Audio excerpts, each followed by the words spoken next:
everyone. In my last video we had just completed the exercise number of major paper. Today we will be going with major paper exercise number 2, which is of MCQs. Probably it is very easy that we perform, and let's go for this. So first of all क्या करना होता है इस exercise में, ये अगर आप पढ़ते हैं तो don't waste your time in reading at all, because आपको पता होता है क्या करना होता है. उसके अंदर we need to hurry about what we are doing, right. तो सबसे पहले बस इतना अपना सेंटेंस पढ़ें और देन आंसर करें. जैसे कि अगर बोलता है खेल हमारी ज़िंदगी में एक अहम डैश अदा करते हैं, तो खेल हमारी ज़िंदगी में एक अहम किरदार अदा करते हैं. ठीक है, तो ये सी वाला हो गया ना, इस हिसाब से हमें करना है. फिर आता है खेलों से ना सिर्फ डैश जिस्मानी वर्जिश होती है बल्कि उससे इंसान की जहनी. ठीक है, तो खेलों से ना सिर्फ जिस्मानी डैश वर्जिश होती है बल्कि उससे इंसान की जहनी डैश होती है. सो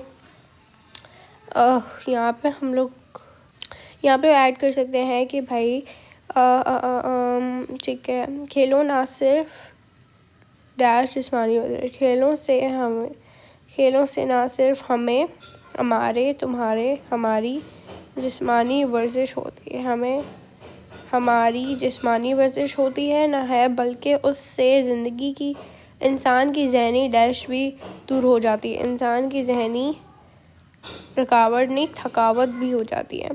उसके बाद है हम लोग यहाँ पे बाय द वे हमने 7 नंबर कर लिया है. अब ये जो है ना, मैं ज़्यादा मुनासिब नहीं समझती कि मैं इस चीज़ को पढ़ूँ और like I waste my time in that, but I just get to this point something ताकि मैं करूँ. क्यों ना कि खेल एक खुशगवार डैश है और सेहतमंद मुआशरे के लिए डैश है. सो एक खुशगवार खुशगवार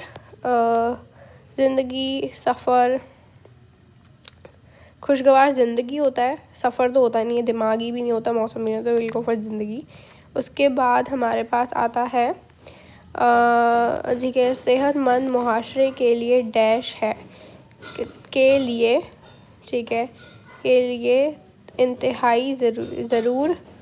अगर हम इधर ज़रूर लिखें तो ज़रूर विल लाइक मुआशरे के लिए ज़रूर अहम है, नहीं इंतहाई अहम होता है ना, और ये इंतहाई दूसरा गलत लिखा हुआ है. उसके बाद अगर हमारा 10वां नंबर है तो वो बोलता है कि को ख़ास अहमियत नहीं दी जाती और ना सिर्फ ही खेलों के डैश के लिए कोई सरमाया खर्च किया जाता है.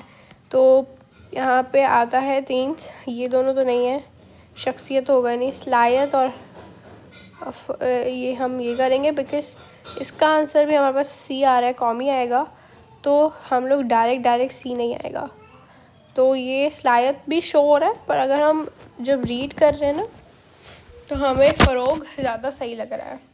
उसके बाद अगर हमने 11 नंबर देखा जाए तो इधर है तकरीबन हर मुल्क का अपना एक डैश खेल होता है, तो हमेशा कौमी खेल होता है.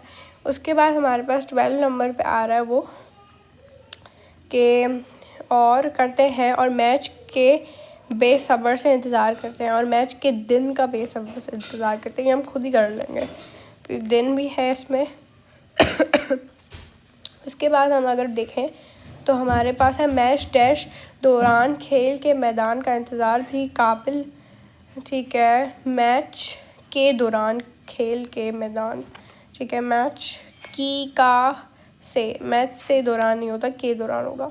उसके बाद आता है हमारे पास कि लोग अपनी टीम के लिए नारे लगाकर ऊंची आवाज़ में तराने, ठीक है, लगाकर, ठीक है, बजे कर, हटा पता कर, लगाकर.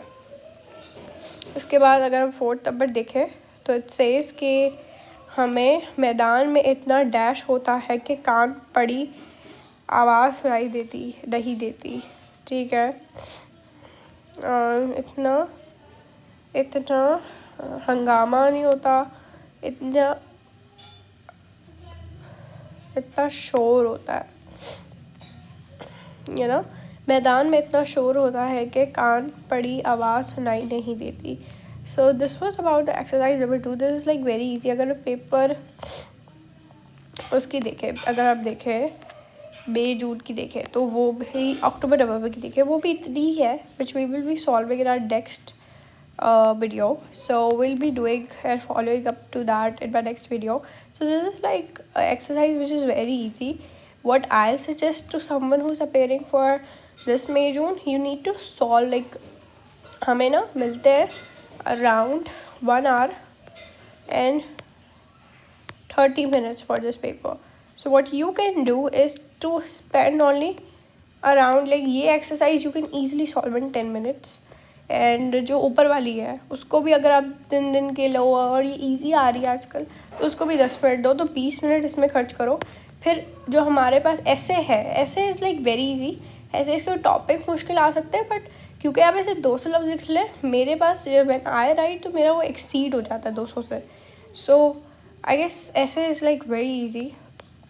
सो यू गेट लाइक आपके पास बचा 1 hour and 10 minutes उसके लिए बचा।